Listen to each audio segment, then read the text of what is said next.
오늘 하나님 주신 말씀 요한복음 10장 16절에서 18절까지 말씀 제가 봉독할 텐데요. 신약성경 163조 신약성경 163조 요한복음 10장 16절에서 18절까지 말씀입니다. 제가 봉독합니다.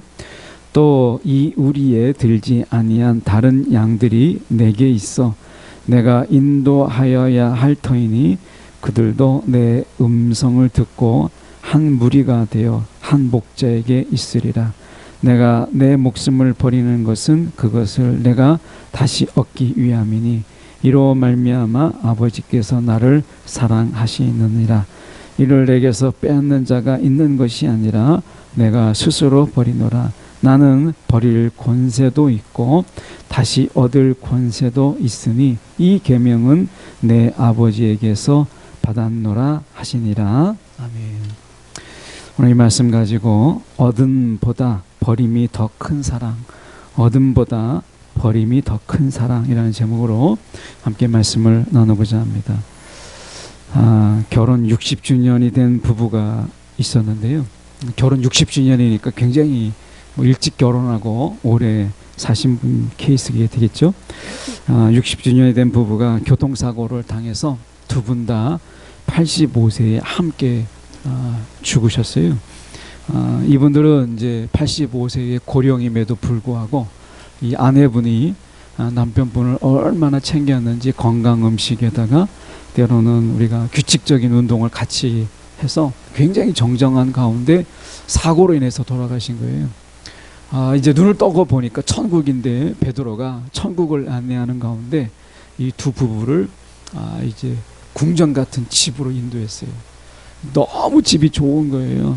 그래서 남편분이 너무 의심이 돼서 물어봤습니다. 이게 지금 정말 공짜냐? 이게 우리가 살 집이냐 했더니 베드로가 뭐라고 얘기했냐면 이건 천국이기 때문에 그냥 무료입니다 라고 이야기한 거예요. 너무 놀란 거예요.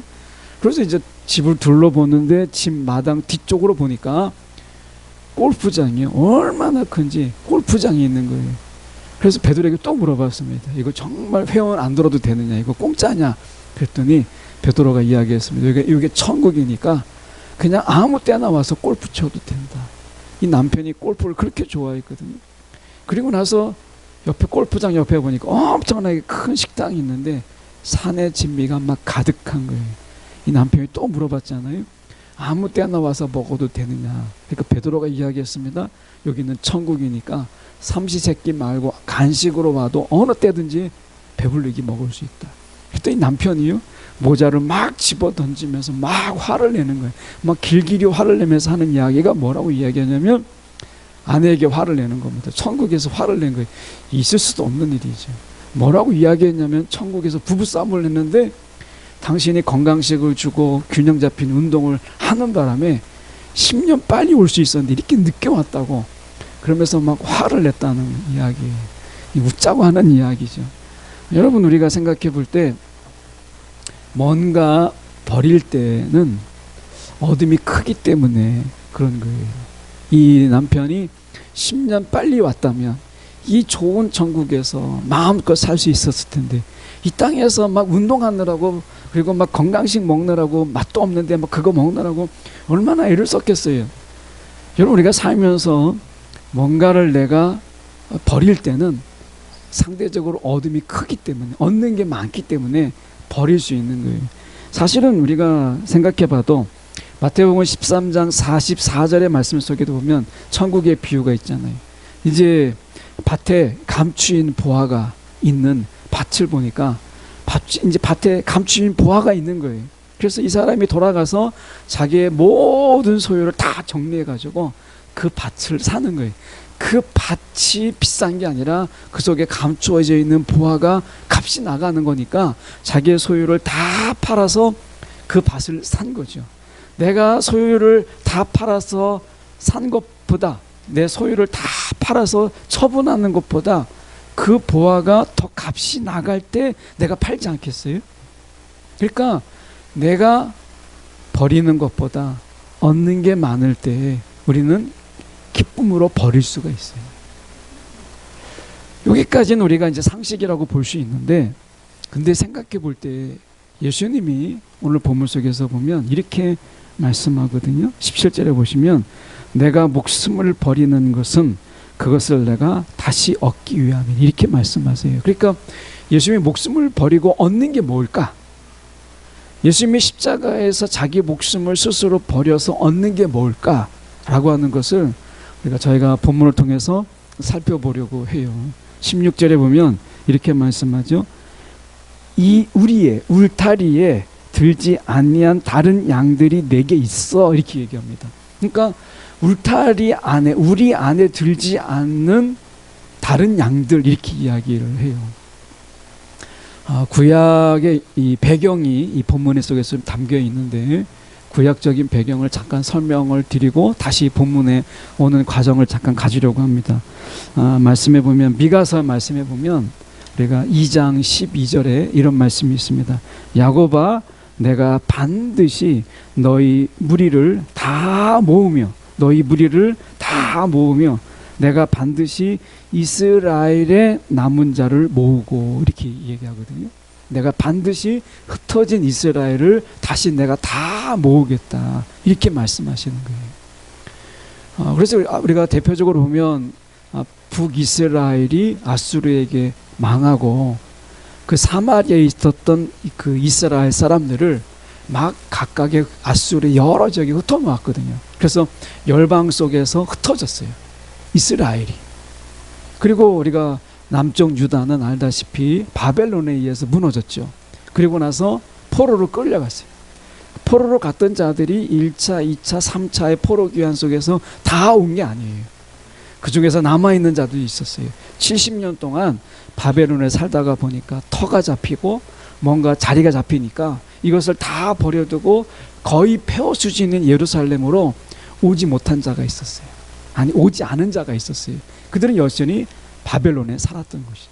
그러니까 이스라엘은 이스라엘 속에서만 사는 게 아니라 흩어져 살아요. 지금도 이스라엘이라고 하는 팔레스티안 우리가 그 땅에 우리가 성지순례하는 이스라엘이라는 국가가 있잖아요.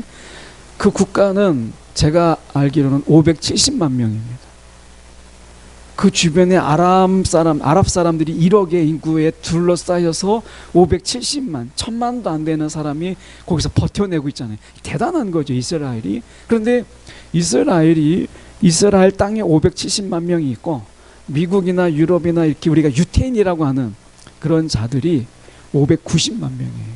그러니까 이스라엘 땅보다 디아스포라라고 해서 흩어져 있는 이스라엘이 더 많습니다. 그래서 구약에서는 어떻게 생각했냐면 이 흩어진 이스라엘을 하나님이 다시 모으실 것이다. 이렇게 생각했어요. 그래서 그들이 생각한 것은 에스겔서 34장 23절에 보면 이런 말씀이 있습니다. 내가 한 목자를 그들 위에 세워 먹이게 하리니 한 목자를 그들 위에 세운다. 이것은 궁극적으로 예수 그리스도를 가리키는 거죠. 그러니까 예수 그리스도가 이 땅에 오셔서 우리 밖에 있는 어떻게 보면 이스라엘을 모으실 거라고 생각했던 게 구약이고 신약은 나중에 뚜껑을 열고 보니까 더 훨씬 깊은 의미가 있더라는 거예요. 그게 뭐냐면 이제 이방인들이에요. 하나님을 알지 못하는 자들, 어떻게 보면 혈육적으로 아브라함의 자손이 아닌 자들, 믿음으로는 아브라함의 자손이지만 혈연적으로는 우리가 아브라함의 자손이 아닌 이스라엘 사람들이 아닌 이방인들을 이제 하나님께서 예수님의 그 우리 안에 들어오도록 그렇게 하시겠다라고 하는 계시의 점진성 속에서 이게 밝혀지는 거예요. 그러니까 예수님의 이 말씀은, 예수님은 지금 베들레헴에 나셔서 나사렛에서 청소년기를 보내시고 실제로 활동한 것은 가버나움에서 활동하셨거든요. 갈릴리 지방에서. 그러니까 예수님께서 이스라엘의 어쩌면 이방 지역, 이스라엘이 아닌 지역을 방문하신 적도 있지만 아주 적어요. 아주 적고 많은 것을 이스라엘이라는 땅에서 사역을 하셨어요. 그럼에도 불구하고 예수님께서 뭐라고 말씀하시냐면 우리에 들지 아니한 다른 양들, 저와 여러분을 이야기하는 거예요. 그러니까 예수님께서 왜 자기 목숨을 십자가에서 내어놓으셨느냐? 쉽게 말하면 저와 여러분을 얻기 위해서 그렇게 하셨다. 라고 하는 거예요. 저와 여러분을 얻기 위해서 그렇게 하셨다라고 하는 거죠. 여러분 살면서 여러분 어떤 생각이 드세요? 한번 이런 생각을 해보게 됐어요. 어제 연탄 배달이 있었는데 어제 천장인데요. 이렇게 천장을 연탄 배달을 할 때 연탄을 아직도 떼는 사람이 있다라는 거. 연탄이 없으면 겨울을 날 수 없다라고 하는 그런 분들이 있다라는 게 좀 안타깝긴 했죠. 정말 안타까운 일이잖아요. 우리가 뭐 도시가스 버튼만 눌리면 뜨뜻한데 연탄을 막 떼야 되니까. 그리고 본인이 거동하기가 어려우니까 독거노인이거나 어제 5가정 분들이 독거노인이거나 아니면 거동이 정말 어려운 분들이거든요. 혼자 연탄을 나를 수 없는 분들이거든요. 근데 연탄을 날라줘야만 뗄 수 있는 분들인 거예요. 그러니까 몸도 불편한 데다가 경제적인 여건도 좋지 않은 그런 분들이에요. 근데 우리는 버튼만 누르면 얼마든지 우리가 난로를 우리가 보일러가 들어오고 따뜻하게 보낼 수 있잖아요. 얼마나 감사한 일이에요. 이게 여기 장영신 권사님도 계시지만 이렇게 아프리카 갔다 오면 정말 감사가 나와요. 선교지에 갔다 오면 수돗물만 틀으면 맑은 물이 나오죠. 지금 그것도 더럽다고 생수 먹고 막 그러잖아요. 정수기 놓고. 근데 아프리카 현실에 가면 그냥 흙탕물도 마시는 경우도 많고, 미얀마에도 보면 그냥 섞여서 구정물 속에 남은 물을 그냥 먹거든요.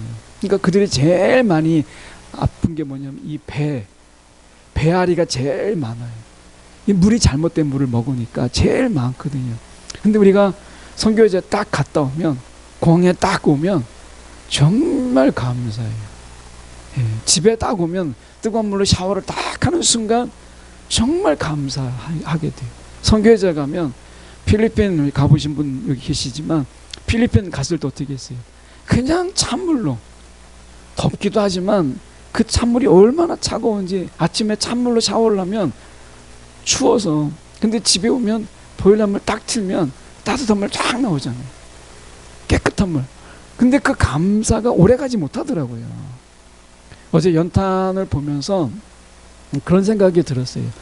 야, 우리가 살면서, 제가 살면서 감사를 빼앗기고 사는구나. 이 하루를 산다는 게요, 감사를 빼앗기고 기쁨을 빼앗기고 은혜를 빼앗기고 그리고 사는 거예요. 아침이 되면 하나님이 이제 밤새 감사를 채워주시고 은혜를 채워주시잖아요.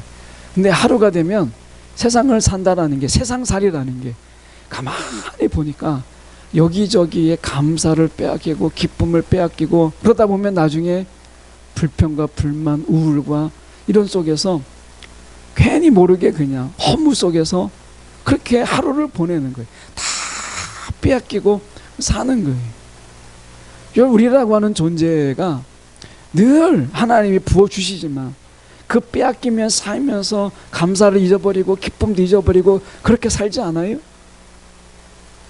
그러면서 우리는 어떻게 사느냐? 세상에서 없는 것 때문에, 세상에 없는 것, 세상 사람들이 가지고 있는 것. 요새 TV를 보면서 그런 생각을 한번 해보게 돼요. 코로나 때문에 TV 많이 보시잖아요. 아무래도 이제 TV도 많이 보고 드라마도 많이 보고 이렇게 되다 보니까 요새 드라마는 웬만한 집이 얼마나 넓은지, 뭐 주인공의 집들은 막 굉장히 막 럭셔리하게 굉장히 화려한 집이잖아요. 그런 거 보다가 나중에 이제 현실로 딱 돌아와서 보면 이게 손바닥만한 이런 집 앞에서 살고 있는 그냥 우리의 모습들이, 이런 어떻습니까? 야, 이게 뭔가 이런 생각이 들지 않아요? 그래서 그런 생각이 들어요. 세상을 산다라고 하는 게, 우리가 속된 말로 그런 말 하잖아요. 기빨린다. 그러니까 세상에서 감사도 빼앗기고 기쁨도 다 빼앗기고 그렇게 사는 거예요. 그러다 보니까 어느덧 순간에 세상 속에서 있는 내가 너무나 초라하게 보이고 너무나 보잘것없는 것처럼, 그리고 정말 나는 이것밖에 안 되나 이런 생각으로 여러분 살지 않으세요? 세상살이가 그렇더라고요. 그런데 오늘 주님의 말씀이 위로가 되는 게 뭐냐면, 내가 세상에서 다 빼앗겨도 빼앗기지 말아야 되는 게 있구나, 이런 생각을 해보게 됐어요. 빼앗기지 말아야 되는 것, 그게 뭐냐? 예수님이요, 예수님의 목숨을 주고 산 것이 우리라는 거예요. 저와 여러분이라는 거예요. 예수님이 목숨을 내놓고 산 게 저와 여러분이라는 거예요. 예수님이 우리를 얻기 위해서, 1대1로 본다면 저를 하나 예수님이 얻기 위해서 어떻게 했어요? 자기 목숨을 내놓았다는 거예요. 이게 말이 돼요? 오늘 성경에서 우리가 그러잖아요. 또 16절에 이 우리에 들지 아니한 다른 양들이 내게 있어, 이렇게 말씀하잖아요. 내게 있어. 그러니까 저와 여러분을 우리 안에 들어오게 하기 위해서 예수님께서 친히 자신의 목숨을 내어놓았다는 거예요. 지역교회 목사님 중에 한 가정의 이야기는 많이 회자돼서 알고 있는 분도 있고 한데, 그분 이야기 잠깐 하고 다시 좀 본문을 보려고 하는데요. 셋째 아이를 낳을 때 그 사모님이 이 아이를 낳고 나서 이 뇌출혈 이런 게 있어가지고 이제 평생 아이 낳고 지금까지 10몇 년 동안, 10년이 훨씬 넘는 시간이죠, 누워 있는 거예요. 일어나지 못하고. 그래서 이 셋째 아이가 딸인데 이 셋째 아이를 어떻게 했냐면 차마 집에서 이 아이랑 같이 살 수가 없는 거예요. 목사님이 너 때문에 엄마가 쓰러졌다라는 생각이 목사님도 들고, 또 그 딸의 어머니, 장모님이죠. 장모님이 이 아이를 막 구박하는 거예요. 너 때문에 내 딸이 쓰러졌다고. 그러니까 뭐 이 아이만 보면 차별을 하는 거예요. 위에 딸 아들이 있는데 셋째거든요. 근데 차별이 있는 거예요. 나이 차도 있지만, 왜냐면 자기 딸이 쓰러졌으니까. 그 아이가 손자가 얼마나 이뻐요. 손자가 눈에 넣어도 아프지 않잖아. 근데 이 아이 때문에 내 딸이 지금 10년이 넘도록 일어나지 못한다라는 것 때문에 이 아이를 미워하는 거예요. 그리고 위에 언니하고 오빠도 보는 눈이 너 때문에 이거예요. 그러니까 이 아이를 동생 집에다가 맡겼어요. 한동안 동생 집에서 키운 거예요. 차마 이 아이를 보면 너 때문에라는 것이 지워지지 않으니까, 그래서 동생 집에다가 맡긴 거예요. 멀쩡한 이게 딸인데 동생 집에서 오랜 시간을 컸어요. 한 8년, 7년 뭐 이렇게 보냈다더라고요. 근데 이제 8년, 7년을 그렇게 컸던 아이가 다시 이제 가족회의를 통해서 다시 데리고 온 거예요. 그러면서 이 아이에게 한 이야기가 뭐냐면, 너 때문에 엄마가 쓰러졌다가 아니라 엄마가 이렇게 아파하면서 너를 낳았다로 바꿨어요. 엄마가 이렇게 아파하면서 너를 낳았다. 너는 그만큼 소중한 사람이다. 이렇게 된 거예요. 이 아이가 이제 자기 정체성을 찾아가는 거예요. 자기 정체성. 10살이 되고 11살이 되고 12살이 되면서 자기 정체성을 찾아가는 거예요. 그러면서 이 아이가 지금은 이제 밝게 이제 그 집에서 자라요. 사랑받으면서. 그전엔 너 때문에 이거였다는 거죠. 여러분 어떠세요? 나 때문에 예수님이 죽었다라고 생각을 하면, 나 때문에, 내 죄 때문에, 나 때문에 예수님이 죽었다라고 한다면 내 가치가 높아지지 않잖아요. 나 때문에 예수님이 죽었구나라고 생각한다면 죄책감을 가지게 되고 미안한 마음을 가져요. 근데 복음이 아니거든요. 그러니까 예수님이 말씀하신 건 그거예요. 나 때문에 예수님이 죽으신 게 아니라 나를 얻기 위해서 예수님이 스스로 목숨을 버리셨다는 거예요. 나를 얻기 위해서. 그러니까 나 때문에 예수님이 죽었다, 내 죄 때문에 예수님이 죽었다는 진정한 복음은 아니에요.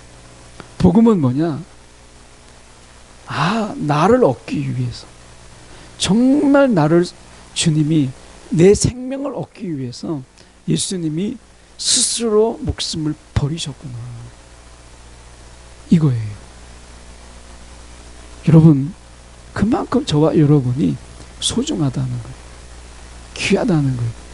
여러분, 우리가 예수님의 목숨과 비할 수 있겠어요?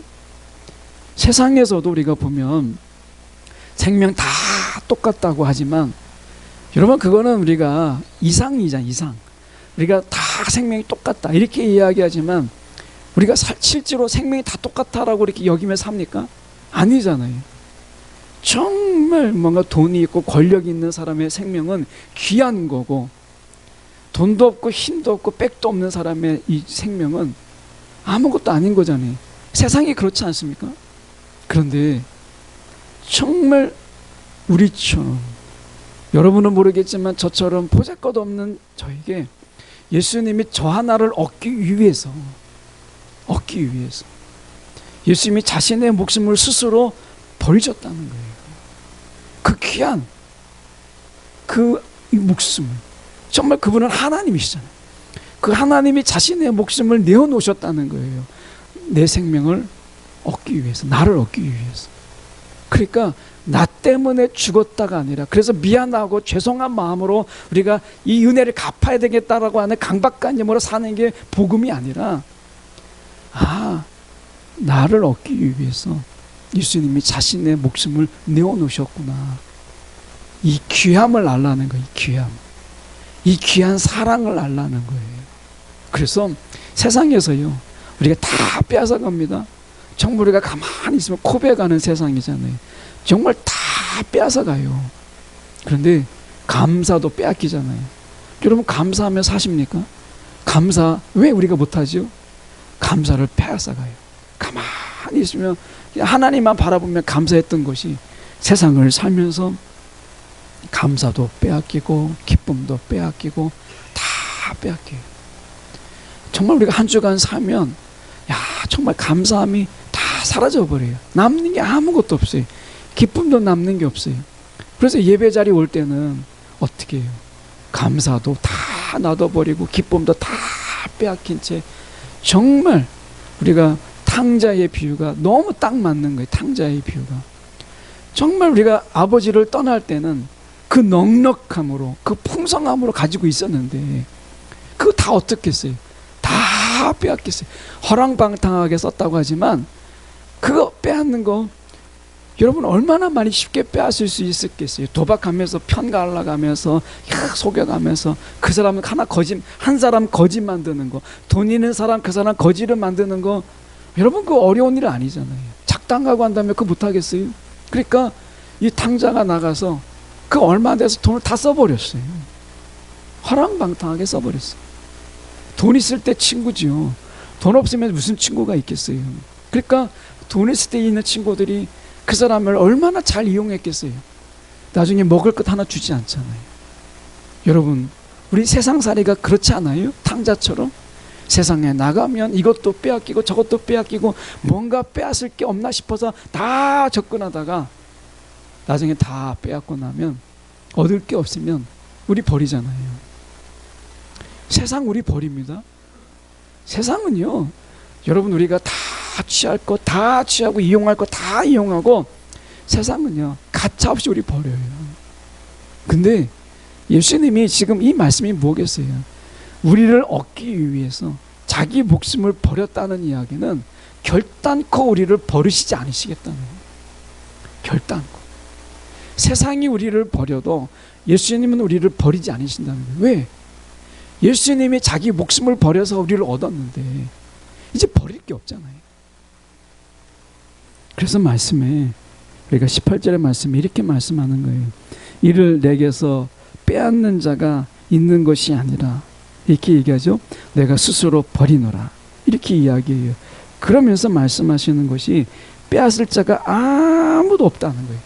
우리를 예수님의 손에서 빼앗을 자가 없다는 거예요. 예수님이 목숨을 빼앗긴 게 아니라 스스로 내놓으셔서 우리를 얻으신 것이기 때문에 우리를 누구도 빼앗을 수 없다는 거예요. 여러분, 우리가 세상에서 은혜도 빼앗기고 감사도 빼앗기고 다 빼앗기고 살지만, 여러분, 내가 주님에게서 나는 빼앗을 자가 없다라고 하는 이 믿음 가지고 여러분 우리가 살았으면 좋겠어요. 정말 내가 인식을 바꾸세요. 나 때문에 예수님이 죽으신 게 아니고, 내 죄 때문에 예수님이 죽으신 게 아니고, 나를 얻기 위해서, 나를 그 주님의 우리 안에 들게 하기 위해서 예수님이 목숨을 버리셨다는 거예요. 그만큼 소중하다는 거예요. 소중하다. 이 소중함을 아는 것이 필요한 거예요. 다시 그 목사님의 자녀로 돌아가서 그 아이는 약 8년 동안 천덕꾸리로 산 거예요. 너 때문에. 그러다가 돌아와서 그 아이가 살 수 있었던 이유는 엄마가 이렇게 아파가면서 너를 낳았어라고 하는 이것 때문에 이 아이는 누구보다도 더 사랑을 받을 수 있었다는 거예요. 여러분, 저와 여러분이 그렇잖아요. 여러분 때문에 예수님이 죽으셨습니까? 아닙니다. 나 때문이 아니라 나를 얻기 위해서 그분이 스스로 목숨을 버리셨다는 거예요. 그런 우리예요. 그런 우리가 여러분 세상에서 어떻게 살아야 되겠어요? 말씀해 보면 우리가 이렇게 말씀하는 거예요. 보면 우리가 이 16절에 보시면 이렇게 말씀하죠. 또 우리의 들지 아니한 다른 양들이 내게 있어 내가 인도하여야 할 터이니 그들도 내 음성을 듣고 한 무리가 되어 한 목자에게 있으리라. 한 목자에게 한 공동체로 살아가게 하는 것이죠. 우리가 소탐대실이라고 하는 그런 말이 있어요. 여러분, 우리가 작은 것을 탐내다가 보니까 큰 것을 잃어버린다라는 뜻이잖아요. 소탐대실. 우리가 세상에서 그렇지 않아요? 여러분, 우리가 작은 것, 눈에 보이는 것을 얻기 위해서 당장의 이익을 쫓다 보니까 정말 큰 것을 잊어버리고 우리가 사는 그런 인생을 우리가 사는 것을 많이 보잖아요. 그런데 저는 이 말을 좀 한자에 이런 말이 있는지 모르겠지만 약간 바꿔봤어요. 이 본문의 말씀 속에서. 그게 뭐냐면 대탐소실이에요. 이런 말이 있는지 모르겠지만 우리가 소탐대실을 좀 바꿔서 대탐소실, 큰 것을 좀 우리가 욕심내서 작은 것을 잃어버리더라도 개념치 않는 인생을 좀 살았으면 좋겠다, 이런 생각이 들어요. 여러분, 우리가 나를 얻기 위해서 예수님이 자기 목숨을 버리셨다는 거예요. 이보다 더 큰 게 어디 있어요? 이보다 더 큰 사랑이 어디 있어요? 아버지의 사랑을 이 예수님의 이 행하심을 통해서 증거하신 것이 십자가란 말이에요. 그러니까 우리가 아무리 부인해도 부인할 수 없는 게 하나 있는데, 하나님이 저와 여러분을 사랑하신다는 거예요. 이거는 부정할 수가 없어요. 이 세상에서 내가 불행이라는 것이 내게 있을 수 있고, 내가 예상하지 못한 어려움이 있을 수는 있어요. 세상에 살면서 세상살이가 그렇게 만만한 게 아니잖아요. 다른 세상 사람들이 가지고 있는 건 내게 없을 수는 있죠. 그런데 분명히 하나 우리가 부인하지 못하는, 정말 부정할 수 없는 것이 무엇이냐면 하나님이 저와 여러분을 사랑하신다는 거예요. 예수님의 목숨만큼 귀하게 여기시고 계시다라고 하는 것은 부정할 수가 없어요. 이거는 부인할 수가 없어요. 여러분, 어떤 순간에도, 여러분 어떤 어려움의 순간에도 이거는 세상에 빼앗기면 안 돼요. 기쁨을 빼앗길 수 있고, 내가 감사를 빼앗기며 살아갈 수 있고, 하나님이 주신 은혜를 내가 잃어버리며 살아갈 수는 있어요. 탕자처럼. 그런데 탕자가 잃어버리지 않는 건 하나 있었잖아요. 아버지를 기억했어요. 아버지. 그가 그것 때문에 살죠. 돈 때문에 사는 게 아니었습니다. 돈으로 얻은 친구 때문에 사는 게 아니었어요. 탕자가 살 수 있었던 것은 아버지를 기억했다라는 거예요. 가장 인생의 밑바닥에서 아버지를 기억했어요. 마찬가지예요. 저와 여러분 속에서, 여러분 세상 정말 우리를 발가벗기며 다 빼앗가는 세상이잖아요. 이 세상이 얼마나 무섭습니까? 이 세상에 산다라는 것은 그냥 가만히 있어도 다 빼앗겨요. 여러분, 돈 안 빼앗기고 은행에 돈 있고 내가 가지고 있는 그대로 있는 것 같으니까 내가 지키고 있다고 생각하죠. 정말 그렇습니까? 아니더라고요. 내게 은행에 잔고가 그대로 있으니까 내가 지키고 산다고 생각하죠. 아닙니다. 다 빼앗기고 살잖아요. 감사, 여러분 얼마나 많이 빼앗기세요? 감사할 줄 모르잖아요. 여러분, 기쁨 얼마나 많이 빼앗깁니까? 하나님이 주신 그 즐거움, 우리가 다 빼앗기며 사는, 즐거움도 모르고 감사도 모르고 여러분 행복함도 모르고 다 이렇게 사는 거예요. 하나님께서 우리 가운데 주신 우리가 하나님이 원하시는 우리의 삶이 행복한 인생이잖아요. 거룩한 인생이잖아요. 그런데 하나님이 그렇게 부어주신 행복과 복이 우리 가운데 있는데도 불구하고 다 까먹고 사는 거예요. 그게 우리 인생이잖아요. 여러분, 내가 지키고 있는 것이 보이죠? 아닙니다. 얼마나 많이 빼앗기고 사는지 이루 말할 수가 없어요. 그런 가운데 한 가지 빼앗기지 말아야 될 게 있다는 거예요. 나를 얻기 위해서 예수님이 목숨을 스스로 버리셨다. 목숨을 스스로 버리셨다. 이거예요. 이게 얼마나 큰 사랑이에요. 예수님은 버릴 권세도 있고 다시 취할 권세도 있다고 이야기했어요. 권세. 내가 버릴 권세, 억지로 빼앗긴 게 아닙니다. 예수님은 자신의 목숨을 내어주고 우리를 얻은 거예요. 예수님의 선택이에요. 그 전에 최근에 이제 이민수 집사님 가정하고 통화를 한번 한 적이 있는데, 이민수 집사님은 저 부산에 이제 진급해서 발령이 나가지고 혼자 부산에 있어요. 그 부산에 있다 보니까 이제 가족은 세종에 있잖아요.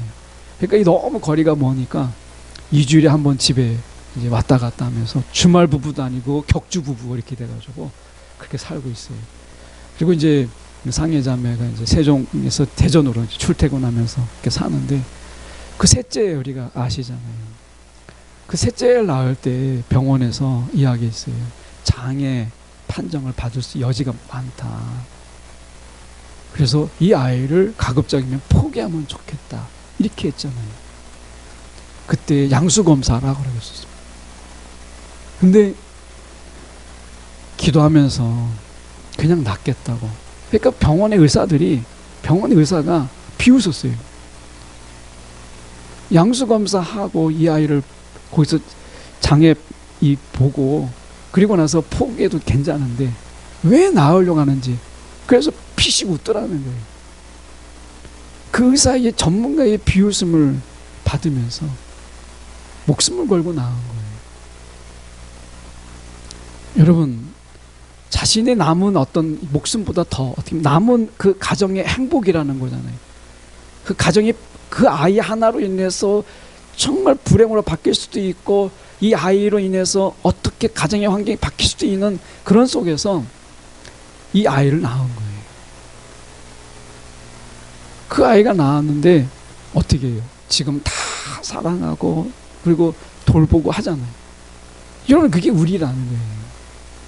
예수님이 자신의 목숨을 내어놓음으로 인해서 목숨 걸고 낳은 거라는 거예요. 목숨 걸고 우리를 예수님이 얻으신 거잖아요. 이 말은 뭐예요? 버릴 수가 없다는 거예요. 버리지 않는다가 아니라 버릴 수가 없다는 거예요. 저와 여러분이 이제 버릴 수 없다는 거예요. 그 아이를 어떻게 버려요? 여러분, 우리를 어떻게 주님이 버리겠어요? 버릴 수 없다. 이 말을 내가 스스로 나를 버렸다. 이 말이에요. 그러니까 주님이 스스로를 버릴지언정 우리를 버리지 않겠다라는 말씀이잖아요. 여러분, 기억하십시오. 내가 어떤 상황에 놓여 있더라도 주님은 우리를 사랑하고 계시다. 우리가 버릴 수 없는 그런 존재로 만드셨다라는 거예요. 사단은 우리 가운데 끊임없이 이야기하잖아요. 너 버림받을 수 있고 너 쫓겨밀 당할 수 있고 이렇게 이야기하잖아요. 근데 성경은 말씀하세요. 버림받을 수 없는 존재다 라고 하는 거죠. 여러분, 이 사랑을 확실하게 붙잡고 사는 것이 참 중요한 거예요. 나 때문이 아니라 바꾸셔야 돼요. 나 때문에, 내 죄 때문에 예수님이 죽으셨다가 아니라 예수님은 나를 그렇게 사랑하셨다. 그렇게 나를 버릴 수 없는 그런 존재로 나를 여기셨다. 이거예요. 여러분, 이 마음은 빼앗겨서는 안 돼요. 이 마음은 지켜야 돼요. 성령은 우리 가운데 오셔서 이 마음을 지키도록 하시는 영이세요. 그럴 때 우리는 대탐과시, 어떻게 보면 우리는 정말 큰 것을 우리가 바라볼 수 있게 해요. 그래서 작은 것, 소실 조그만 거 쫙 잃어버려도 여러분이 그걸 개념치 않을 정도로 그런 인생을 만든 거예요. 여러분, 우리가 작은 것 막 연연하다가 큰 거 잊어버리지 말고, 우리가 큰 거, 하나님의 나라, 그 완성될 주님의 나라, 얼마나 큰 개념이에요. 여러분, 그런 거 바라보면서, 주님 바라보면서, 하나님의 은혜 바라보면서, 저 새하늘과 새 땅 바라보면서 작은 거, 손해보는 거, 이런 것 때문에 개념하지 말라는 거예요. 하나님이 그런 인생으로 우리를 부르셨잖아요. 이미 예수님의 비유 속에서 여러분, 우리는 엄청난 것을, 여러분, 우리가 탕감받은 자잖아요. 갚을 수 없는, 이미 탕감받은 그런 인생인데, 여러분, 더 우리가 무엇을 더 우리가 억울하게 생각할 이유가 뭐가 있겠어요? 여러분, 오늘 우리가 하나님 안에서, 야, 이런 인생이구나, 하나님이 정말 이렇게 버릴 수조차 없는 그런 자로 우리를 삼으셨구나 라고 하는 것을 기억하는 우리 인생이 되었으면 좋겠어요. 여러분, 우리가 또 한 주간 보낼 동안에 우리가 또 많이 빼앗길 거예요. 정말 하나님이 주신 은혜도 빼앗기고, 또 어떤 경우에는 하나님이 긍휼 우리 가운데 베푸신 거 다 까먹고, 자비도 까먹고, 양선도 까먹고, 그렇게 살잖아요. 세상 속에서 우리는 다 우리한테 다 빼앗길 밖에 없어요. 정말 세상은 이 하이에나 같은 그런 짐승들이 넘쳐나는 세상이잖아요. 조금만 있으면 뺏어갑니다. 저와 여러분이 웃지 못하도록 만드는 세상이잖아요. 그럴 때 오늘 이 말씀을 붙잡았으면 좋겠어요. 저와 여러분, 버림받을 수 없는 존재, 하나님이 자신의 목숨, 더 이상 우리 가운데 자신의 목숨을 내어줌을 통해서 우리가 더할 수 없는 귀한 사랑으로 우리를 주님께서 삼아주셨다라고 하는 이 은혜를 붙잡는, 빼앗기지 않는 저와 여러분이 되기를 간절히 소망합니다.